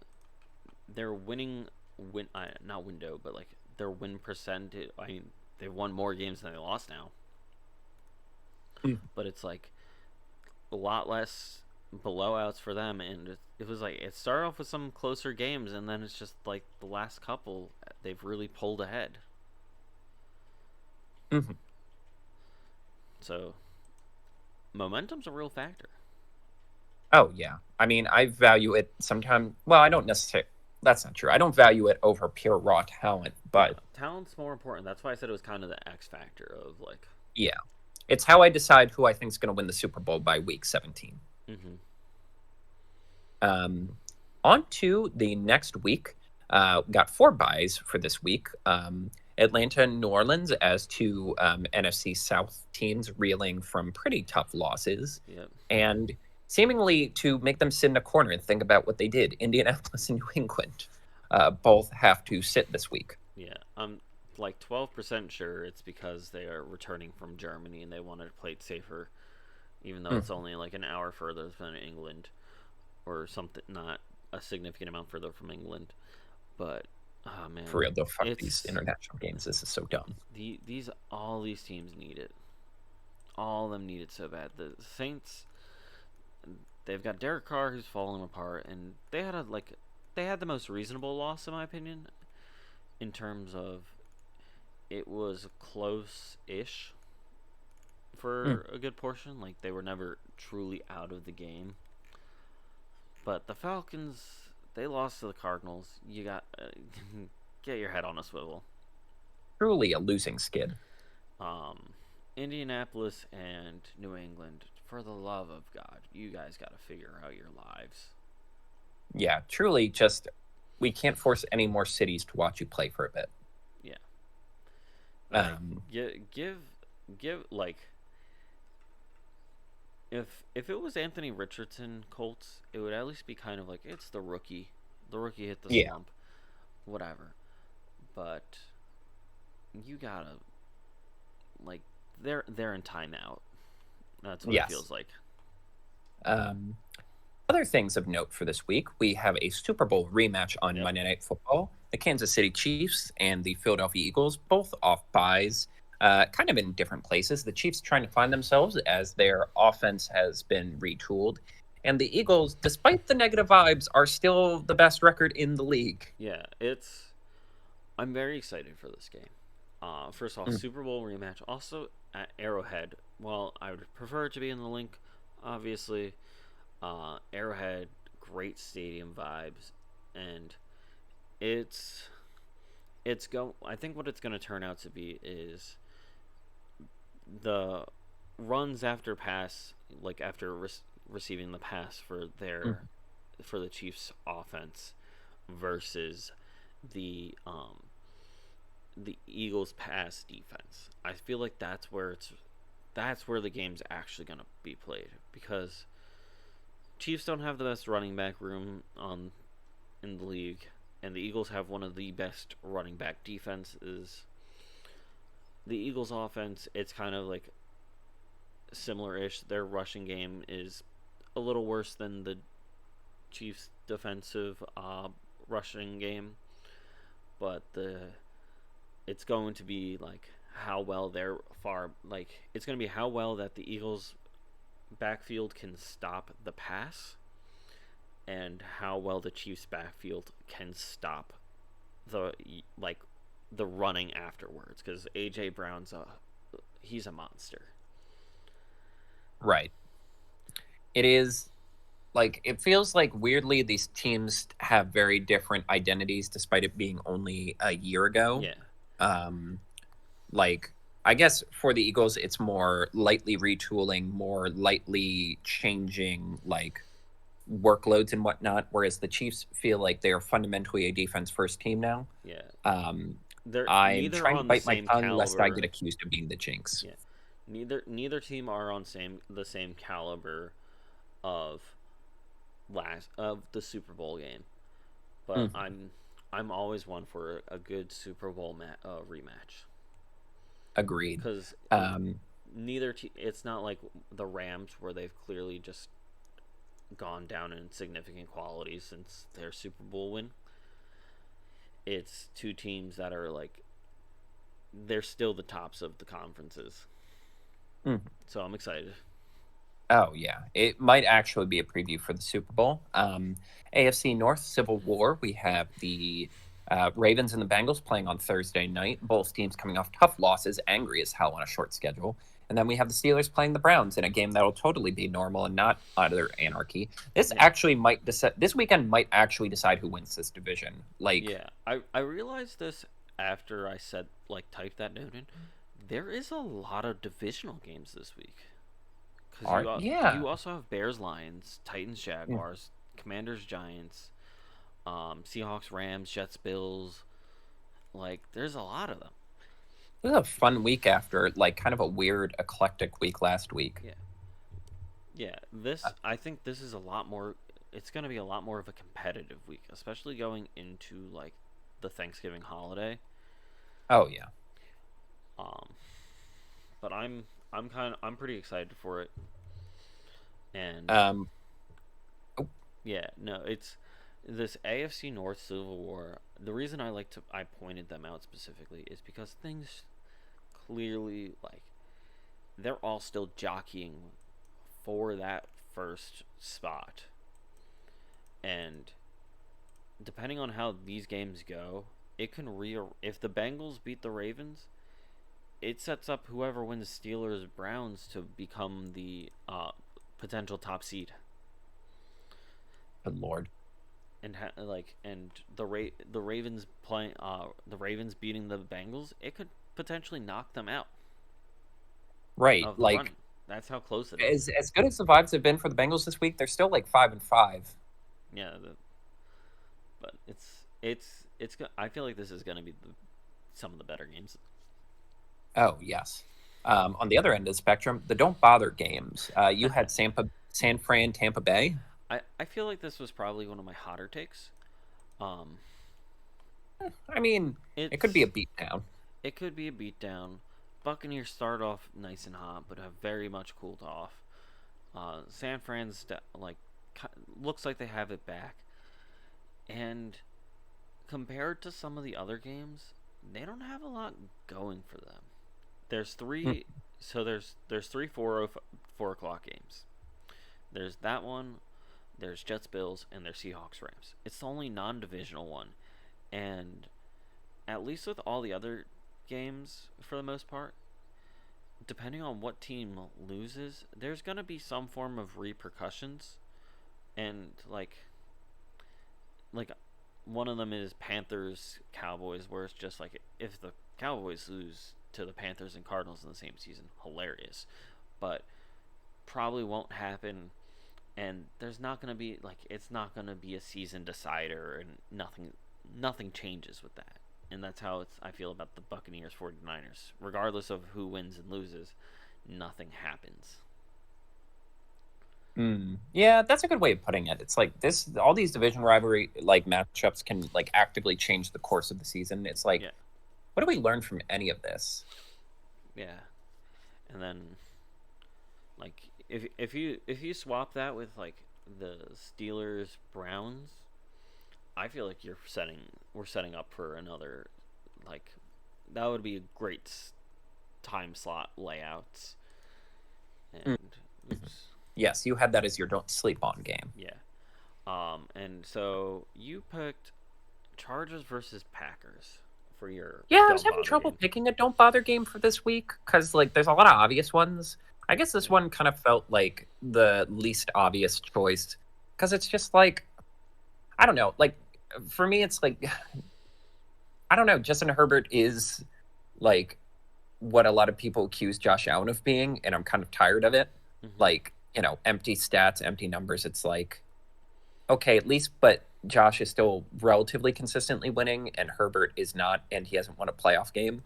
Um, yeah, just two teams that like I think we want a lot of people wanted to wish into prominence that aren't, and I'm just kind of like, I don't know. It'll just be a bummer if either team loses.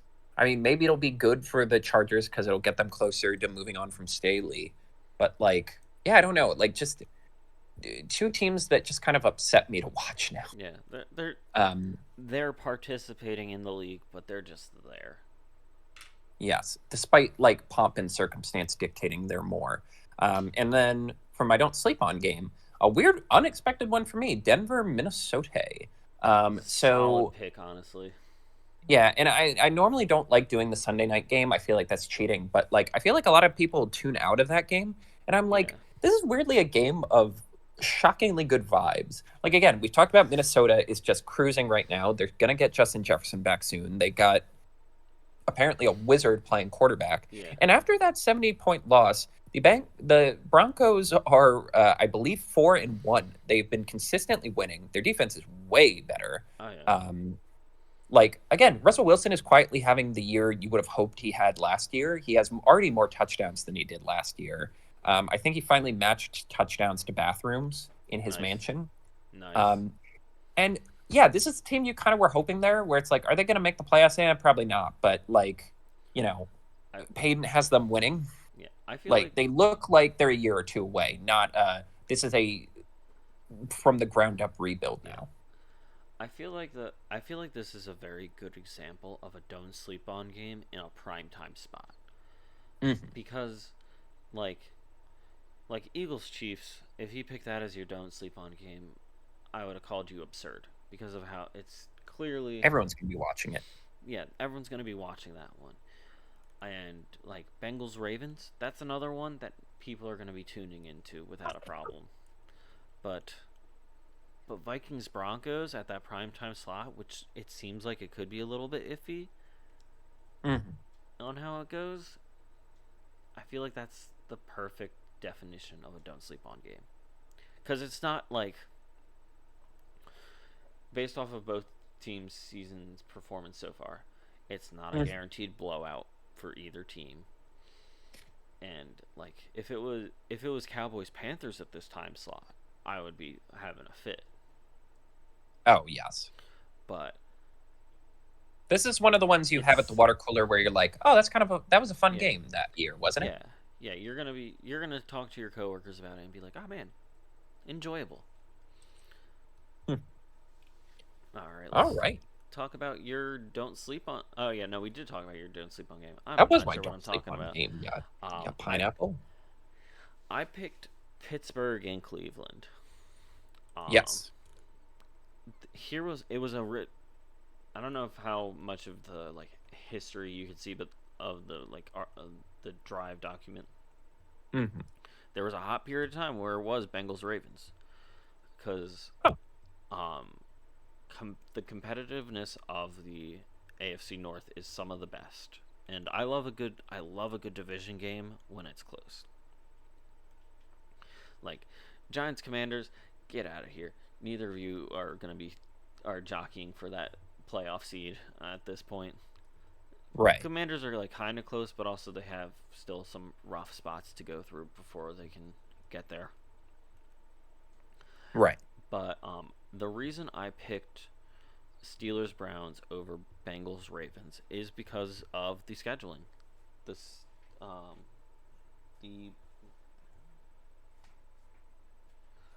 Sorry, there was a fuzz on my foot from a cat, and it spooked me. Steelers, like Bengals Ravens, they have that Thursday night time slot where it's them. You know, they got the focus they need, and the Steelers and Browns are completely they have the same record this season so far, and depending on how the season goes or the Thursday night game goes, it could be the winner could get that top seed. Like I said, and hilarious for this Pittsburgh team. Yeah, absolutely. Actually hilarious. And having them be at the 1 o'clock time slot, where it's like I always talk about, it's like that's where you want to throw all of your games and stuff like that don't really mean anything. But that's actually a very meaningful game. So I feel like that's why I put them a little over edge. I like it. Yeah. All right. Also, good luck to the Ravens or Raiders. Yeah, good luck to the Raiders. Like, I like the little Cinderella story they've got going on, and who knows what they might pull against the Dolphins. Please, God, let the Raiders be one of the wild card teams, because that would actually be very sweet and also very funny. That's for the story. All right, Carter, before I ask you to send us home, once again, a little happy birthday to Joey Jenkins. Yes. One of our faves, one of our fans, one of our friends. Making his way in the world, in the big city of California, making us proud. Happy birthday, buddy. Yep. All right, Carter, send us home. All right. Thank you all for listening this week. We are very excited as we reach the back half of the season. The highs and lows, the lows and highs. We are going to keep having a great time as those winter months roll in. And until next time, I'm Carter. I'm Kevin. Have a oh my God! I literally just spaced out into the Disney Desk Outro. Yeah, you went there. Have a good day. Good night. Bye. Football.